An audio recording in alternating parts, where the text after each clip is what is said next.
हा जो जिवंतपणा आहे ना, प्लीज कीप दॅट अलाइव्ह. हा जिवंतपणा तुम्हाला टिकवायला पाहिजे. आणि तो जर टिकवायचा असेल तर मग काय करायचं, म्हणजे मी माझ्यातला जिवंतपणा कसा टिकवून ठेवला इतके वर्ष. तर पहिली गोष्ट म्हणजे की जस्ट इमॅजिन की जिवंतपणा म्हणजे जर एक दिवा आहे, बरोबर. त्या दिव्याला जर मला तेवत ठेवायचंय, पेटत ठेवायचंय, त्या दिव्यात मला काय टाकावं लागेल, सतत तेल टाकावं लागेल. आणि how I have to protect that, वाऱ्यापासून बचाव करायचा. सेम वे माझ्यातला हा जिवंतपणाचा जो स्पार्क आहे किंवा तुमच्यातला हा जिवंतपणाचा जो स्पार्क आहे तो जर तुम्हाला टिकवायचा असेल तर अगेन फ्युएल इज रिक्वायर्ड. कसला fuel? The first, there has to be some purpose. Every time there has to be some purpose. कशासाठी तरी आपल्याला जगण्याची उर्मी पाहिजे. आता फॉर एक्झाम्पल ह्या ग्रुपचा स्पार्क आहे, त्यांना ही टीम विजन काढायचं होतं. त्यांना आताच अभयने सांगितलं आपले हे प्लान्स आहेत, हे प्लान्सच त्यांचं तेल आहे, लक्षात घ्या.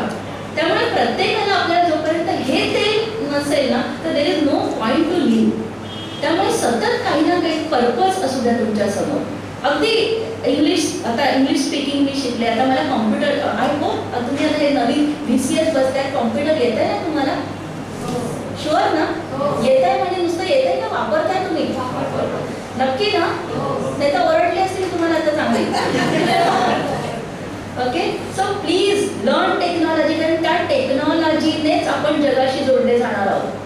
ओके, हे सगळे. आणि मला तर आय एम व्हेरी शुअर की तुम्ही तर माझ्यापेक्षा टेक्नो सावी असाल. म्हणजे don't only learn computer, use it for your daily functions. म्हणजे आता तुम्ही सगळे लेक्चर्स कदाचित व्हॉट्सअपवरून डाउनलोड कराल, यूट्यूब आता तुम्ही वापरणार आहात. So use actively technology for your development purposes. Okay, आणि तेच तुम्हाला तुमचं नेटवर्क सुधारायला मदत करणार आहे.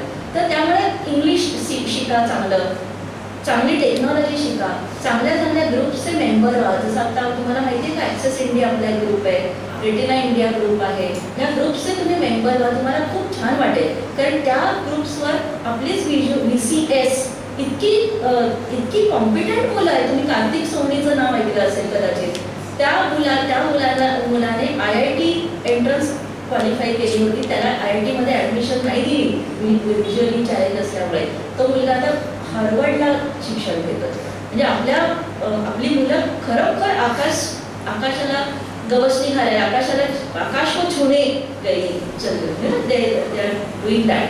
तर त्यामुळे त्या मुलांशी पण तुम्ही संपर्क साधा.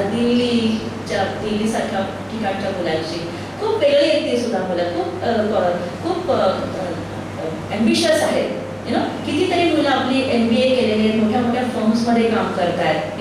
त्यामुळे आता ते पूर्वीचं चित्र पूर्ण बदललेलं आहे की टेलिफोन दूध काढून बसायचं आणि मग किंवा मेणबत्त्या विकायच्या आणि अगरबत्त्या विकायच्या, ते टाका सगळं प्लीज. आणि ते हे कन्सेशन्स आणि ते डोनर्स आणि हे सगळं प्लीज शक्य असेल तर टाका. गरज असेल यूज करा स्पॉन्सर्सना, नसेल तर स्वाभिमानाने तुमच्या पायावरच उभे राहा. रिझर्वेशन आहे आपल्यासाठी, पण माझं जॉब रिझर्वेशन मधून नाही मिळाला मला.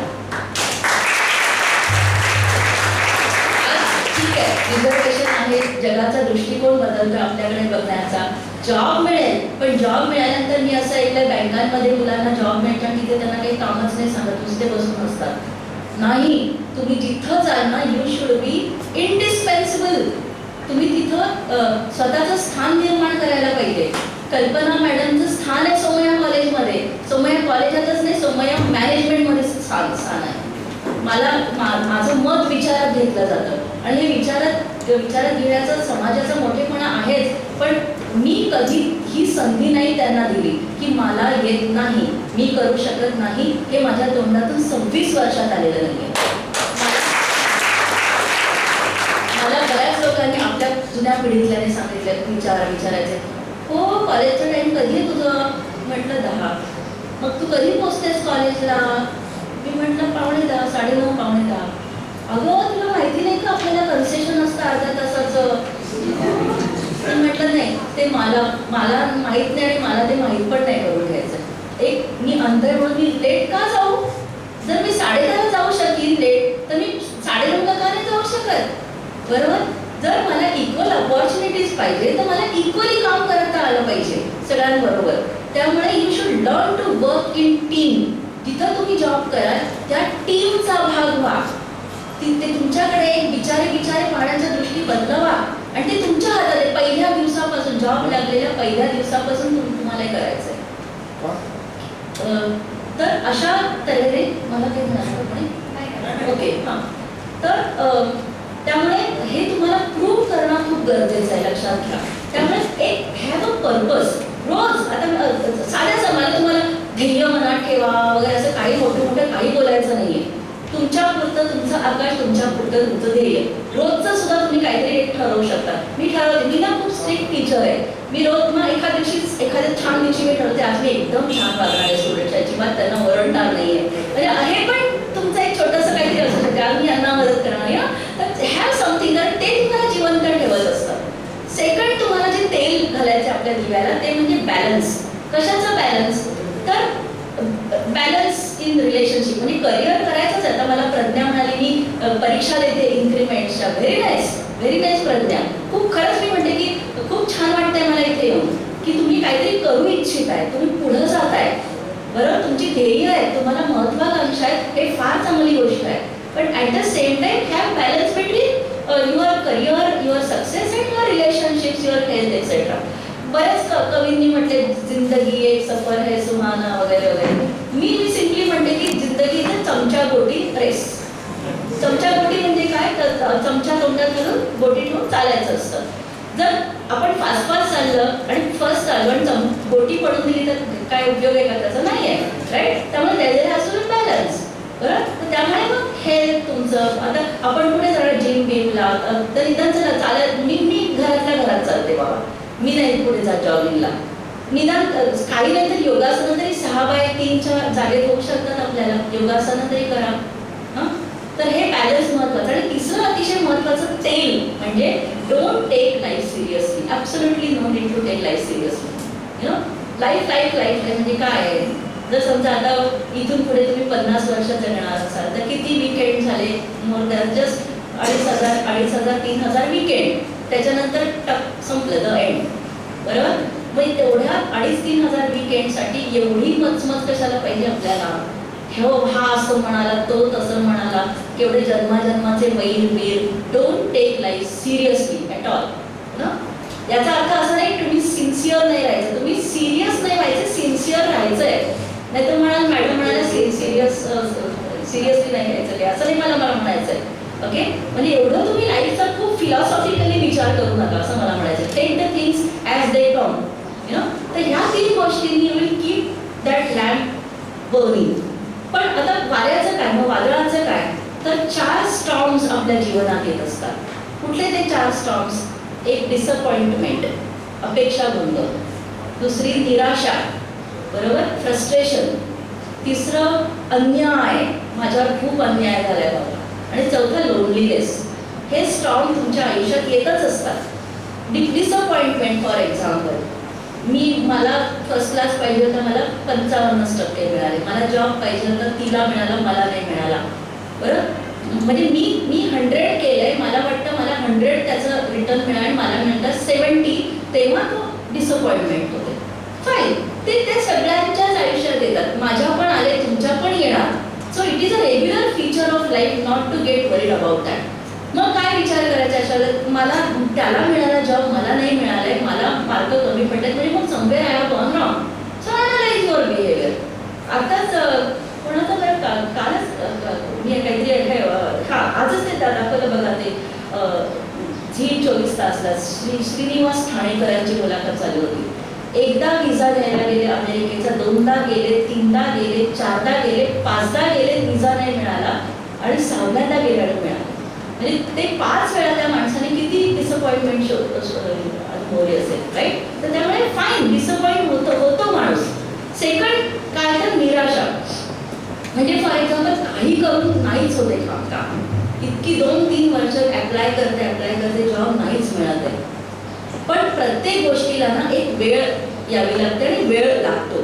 एक मुलगी माझ्या संपर्कात होती, तिला दुर्दैवाने तिचे आईवडील लवकर वारले. मग ती काकांकडे आली. मग तिला जे सोसावं लागतं ते काकू फार काही सपोर्टिंग नव्हती. मग तिला पैसे जास्त खर्च करायला म्हणून आर्ट्सला टाकलं. मग आई वडिलांना खाऊन बसली वगैरे काय काय तसं बोललं ती खूप निराश असायची. तर मी ती मला विचारायला लागली, मॅडम मला खरंच वाटतं ना असं जीव द्यावा. अगं म्हटलं थांब, तुझा जो आता हा जो प्रॉब्लेम आहे ना, तू किती काही कर. ती 11वीत होती त्या वर्षी. म्हटलं तू किती काही कर, 5-6 वर्ष तर तुला हे सोसायचंच आहे म्हटलं. ती म्हणाली तुम्हाला भविष्य पण येतं का मॅडम? तर मी म्हटलं नाही ना, भविष्याचा काही संबंधच नाही. ते तुला जर ही परिस्थिती बदलायची असेल तर तुला तुझ्या पायावर उभं राहायला लागेल. तुझ्या पायावर उभं राहायला तुला 5 वर्षाचं ग्रॅज्युएशन संपवायचं आहे आणि मग तुला जॉब करायचा आहे. म्हणजे कमीत कमी सिच्युएशन 6 वर्ष राहणार आहे तुझ्या आयुष्यात. मग 6 वर्षाचा काळ तुला द्यावाच लागणार आहे आयुष्याला. मग 6 वर्षात मग तुला खूप असं फार असह्य झालं तर काय कर, बाबा गाणी ऐक, मित्रमैत्रिणीशी बोल, पाहिजे तर माझ्या घरी येऊन राहा, मला फोन कर, पुस्तकं वाच. तुला तर दिसतं, मला तर दिसत पण नाही. नेट तुला येत आहे. तर जो काळ जाणार आहे तो जाणारच आहे. मग तोपर्यंत सुसह्य करण्यासाठी वेगळे मार्ग शोधा, पण जीव देणार त्याच्याचा उपायच नाहीये. तिसरं काय नेहमी आपल्याला वाटतं, अन्याय, अनफेअर. का हा मोठ्या बाबाचा मुलगा म्हणून त्याला जॉब मिळाला, ही गुड लुकिंग म्हणून तिला तिच्या मागे सगळे फिरताय. बरं, मी गुड लुकिंग नाही त्यात, पण मी ब्लाइंड, माझ्या मागे कोण नाही फिरत. असं काय काय बरंच असतं. तर मग आणि काय म्हणजे देवाकडे काही न्याय नाही बाबा. देव पण असं तो पैसेवाल्यांनाच सपोर्ट करत असतो, त्याला काही गरीबाचं काही पडलेलं नसतं वगैरे. तर इंडियन सिच्युएशन मध्ये ही सिच्युएशन येणारच. त्यात आपले आणखी ग्रहतारे पण आपल्या मध्ये यायला असतात. त्यामुळे हे अल्सो कॉल्ड अन्याय माझ्यावर झालाय. ही सिच्युएशन येणारच आहे. So accept it. आपल्याला अन्याय झालाय, देवाने मला असं केलं वगैरे, हे येणारच आहे. मग तुम्हाला थोड्या काही वेळाने कळेल की बाबा नाही, असं एक पॅच ऑफ टाइम असतो आयुष्यातला. जेव्हा ते हे सगळं होतं, थिंग्स मूव्ह अहेड, येतं, चांगले दिवस सुद्धा येतात. आणि चौथा जो स्टॉर्म आहे तो म्हणजे एकटेपणा, एकाकीपण. थोडक्यात एकाकीपण इन द सेन्स की मी आता माझं उदाहरण सांगते की मी नॉर्मल शाळेतच शिकले, RP पेशंट असल्यामुळे की जे ग्रॅड स्कूलमध्ये वगैरे नव्हते. तर त्यामुळे काय झालं की त्या काळच्या प्रथेप्रमाणे SSC झाल्यानंतर बाकीच्या मुलींचे आईवडील, म्हणजे आम्ही D.Ed झाल्यात, काही मैत्रिणी माझ्यावर D.Edला होत्या. मग त्यांची लगेच D.Ed होता त्यांची लग्न ठरली, मग त्यांची लग्न झाली. मग तेव्हा म्हणजे अगदी शाळेपासून असल्यापासून मला असं वाटायला लागलं की ही लहान मुलींचं ना आयुष्य वेगळंच आहे. म्हणजे त्यांच्या नियमाने काहीतरी येणार आहे पुढे. म्हणजे ते SSC होणारच आहे, मग ते नोकरी करणारच आहे, मग त्यांचं लग्न होणारच आहे, मग त्यांना मुलं होणारच आहे. पण हा भाग माझा नाही आहे. म्हणजे माझ्या वाटेला हे नाही येणार आहे सगळं. माझ्यासाठी कोणी राजकुमार नाही येणार आहे घोड्यावर बसून. हे जेव्हा जाणीव होते ना आपल्याला की इतरांचं सगळं लाईफ असं सुरळीत चालणार आहे आणि आपलं नाहीये तसं, तिथं तो लोनलीनेस येतो. पण तो पण आपल्याला एक्सेप्ट करायला लागतो. लक्षात घ्या, तुमच्या समजा कुटुंबामध्ये तुम्ही एकटेच जर VC असाल तर आणि बाकीची भावंडं तुमची VC नसतील, डिसेबल नसतील, तर आपल्या डोळ्यासमोर त्यांचं सगळं लग्न ठरवत असतात, आई वडील लग्न ठरवत असतात, त्यांची मुलं बाळं सगळं ते होणार आहे. पण आपल्या बाबतीत कोणी विचार नाही करत. आपल्या बाबतीत आई वडील स्वप्न सुद्धा नाही पाहत. जसं आपल्या मुलाला बाबा अमेरिकेला पाठवायचंय, मला माझ्या मुलाला फॉरेनला पाठवायचं शिकायला, माझ्या मुलीला हे करायचंय, तसं स्वप्न दुर्दैवाने आपले आईवडील आपल्याबद्दल फार कमी आईवडील असते ते पाहतात. त्यामुळे हे जे लोनलीनेस आहे ना, you accept that loneliness also, it is a part of our life. पण आजची परिस्थितीत मी तुम्हाला सांगते, ज्या सगळ्या माझ्या मैत्रिणींची लग्न त्या काळी म्हणून गेली, त्यापैकी एकही ग्रॅज्युएट झाली नाही. आणि मी इथं PhD वगैरे वगैरे काय काय करू शकते. आणि आज त्या मला टीव्हीवर बघतात आणि अगं तुझं टीव्हीवर कार्यक्रम एव्हरीथिंग हॅज काय, प्रत्येक गोष्टीचं रिटर्न आहे, लक्षात ठेवा तुम्ही. बरोबर. तर ही 4 वादळं तुम्ही किती नाही म्हटलात तरी ती येणारच आहेत आयुष्यात. मग आता समजा पावसाळा चालू आहे बघा, पावसाळ्यामध्ये पाऊस येणारच ना, दरवर्षी येतोच आहे. मग आता पावसाळ्याच्या दिवसात तुम्ही काय करता, छत्री घेऊन निघता ना बाहेर, रेनकोट घेऊन निघता ना, पाऊस येवो किंवा न येवो, निघता ना छत्री घेऊन बाहेर, रेनकोट घेऊन बाहेर. मग आपल्या आयुष्यात सुद्धा ही 4 वादळं येणारच आहेत. मग रेनकोट घेऊनच निघायचं बाहेर. कुठला रेनकोट, तर पॉझिटिव्ह थिंकिंगचा रेनकोट. बरोबर. आणि एकदम स्ट्रॉंग विल पॉवरच्या रेनी शूज, मग पडू देत किती पण विजा, राईट. बस एवढंच माझं छोटंसं लाईफ आहे, छोटंसं माझं शांत.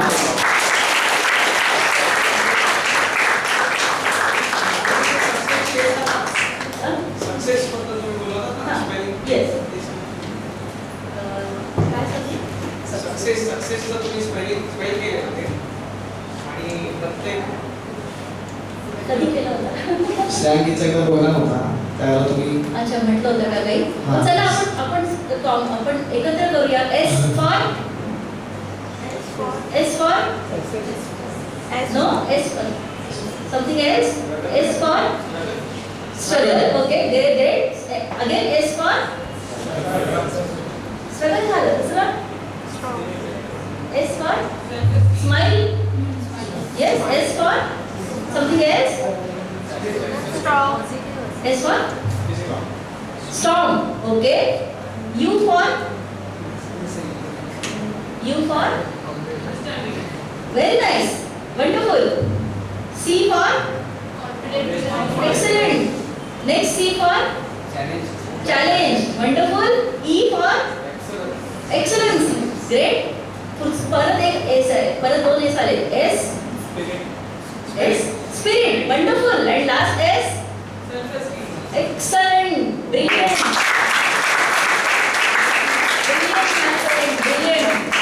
इथे येऊन माझा तुम्हाला किती फायदा झाला माहिती नाही, पण मला तुमचा खूप फायदा झालाय खरंच.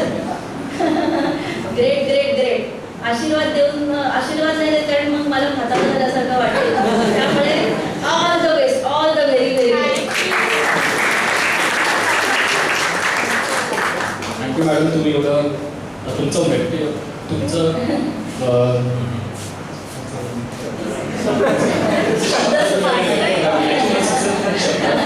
इतक्या छान प्रकारे तुम्ही सांगितलं.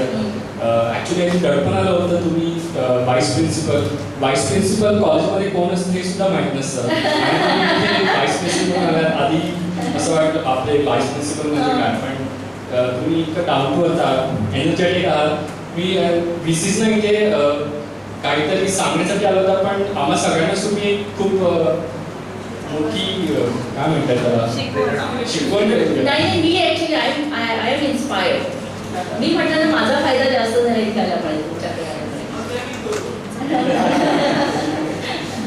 यानंतर आपण एक इंटरॅक्टिव्ह सेशन होणार आहोत. जर तुम्हाला प्रश्न विचारायचे असतील मॅडम तुम्ही विचारू शकता. विचारत का प्रश्न? व्यंकटेश, अभय. आणि नाही आता काही सुचलं तरी माझा नंबर मी सांगते तुम्हाला. मला लँडलाईन जास्त करा कारण माझा फोनला रेंज नाही आहे. तर तुम्ही हो ना. आणि पाहिजे तर मला मेल करा. मी एकदम प्रॉम्प्ट आन्सर्स देते मेलची पण. मी बऱ्यापैकी मेलची आन्सर्स देते. माझा ईमेल आय डी आहे kharade@gmail.com. KKHARADE@gmail.com. फक्त म्हणजे रेफरन्स करा की मी team vision. Okay. KKHARADE@gmail.com.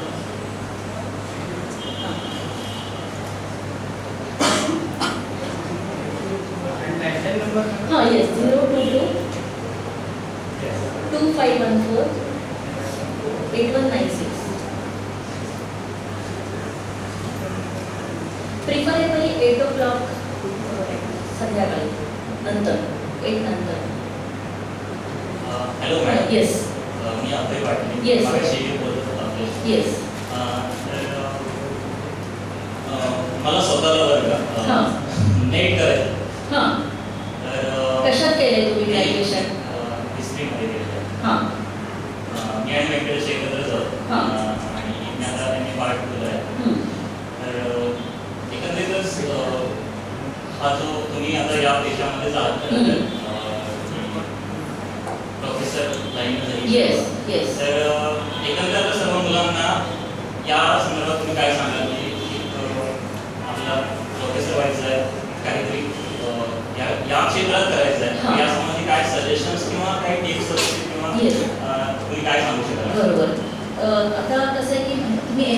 MA करताय, MA करताय ना? Yes, हो. ओके, हां. नेट करायचंच आहे म्हणजे नेट ह्या सगळ्याची आपल्याला पण ह्या सगळ्या परीक्षांचं असं काही एक्झाम्शन वगैरे नाही आहे की नेट नाही केलं तरी चालेल, ते करावंच लागतं आपल्याला. प्रोफेसरचा जॉब करायचा असेल तर पहिली गोष्ट म्हणजे तुमचा कंटेंटवर खूप कमांड पाहिजे, अत्यंत कमांड पाहिजे. दुसरं म्हणजे तुम्हाला सतत वाचत राहिलं पाहिजे. जर तुम्ही हिस्ट्री जर शिकवणार असाल तर हिस्ट्री विषय बुक्स तर पाहिजेतच वाचली गेली पाहिजे, पण त्या विषयीची काही मासिकं आहेत जी डेली म्हणजे रेग्युलरली जी मॅगझिन्स आहेत, नेटवरून हे करणं, हे सगळं म्हणजे तुमचं नॉलेज जो आहे ते अत्यंत अप टू डेट असायला पाहिजे. दुसरा गोष्ट म्हणजे तुम्ही टेक्नॉलॉजी वापरली पाहिजे जर तुम्हाला प्रोफेसर व्हायचं असेल तर, कारण आपल्याला PPT वगैरे वापराव्या लागतात. आणि आता अशा कॉलेजमध्ये जिथं PPT नसेल तर मग कसं तुम्ही बोर्डवर लिहिणार, तर मग तिथं काहीतरी तुमची एक सपोर्ट सिस्टीम तयार पाहिजे की बाबा तुमचा स्टुडंट कोणीतरी ते तुम्हाला मदत करून लिहायला मदत करेल, किंवा तुम्ही चार्ट्सवर ते प्रिंटआउट काढा, किंवा टेक्नोसॅव्ही झाला तर बऱ्याचशा तुमचे नोट्स वगैरे आहेत ते विद्यार्थ्यांना व्हॉट्सअप करू शकता. म्हणजे अगदी बोर्डवरच लिहायला पाहिजे वगैरे असं काही नाही.